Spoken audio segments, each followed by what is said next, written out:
Roy Suryo CS mangkir lagi, sidang dugaan kasus ijazah palsu Jokowi molor lagi, hakim tunda sidang. Pengadilan Negeri Jakarta Pusat kembali menggelar sidang gugatan perdata yang dilayangkan mantan Wakil Menteri Desa, Pembangunan Daerah Tertinggal dan Transmigrasi, PDTT, Paiman Raharjo, melawan Roy Suryo dan kawan-kawannya terkait tuduhan ijazah palsu Presiden ke-7 RI Joko Widodo, Jokowi.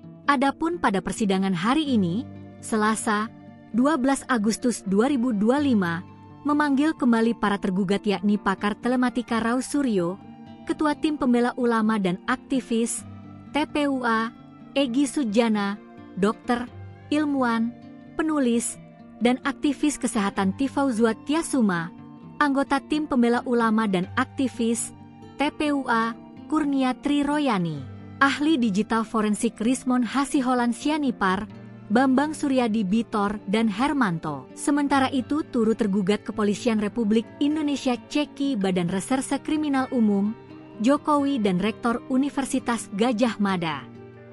Di persidangan mayoritas para tergugat tak hadir. Tergugat hanya dihadiri Hermanto dan turut tergugat oleh pihak UGM. Kuasa hukum Paiman Raharjo, Farhad Abbas mengatakan bahwa mayoritas para tergugat memang secara terus terang tak ingin hadir di persidangan.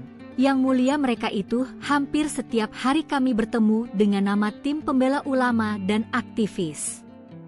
Memang mereka itu sudah terang-terangan ngomong sama kita, tidak mau hadir karena mungkin ini menyebutkan kepentingan nama Pak Jokowi, kata Farhad Abbas di persidangan Pengadilan Negeri Jakarta Pusat.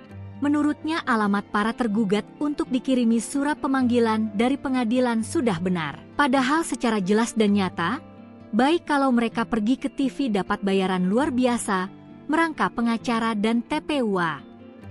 Kami tetap menggunakan alamat itu. Hanya saja mereka menggunakan trik, jelas Farhad Abbas. Karena pada tergugat dan turut tergugat tak hadir, Ketua Majelis Hakim Sunoto menunda persidangan. Majelis akan memanggil kembali tergugat dan turut tergugat yang tidak hadir pada hari ini. Sidang ditunda pada 26 Agustus 2025 dengan agenda pemanggilan kembali para tergugat dan turut tergugat yang tidak hadir, jelas Hakim Sunoto.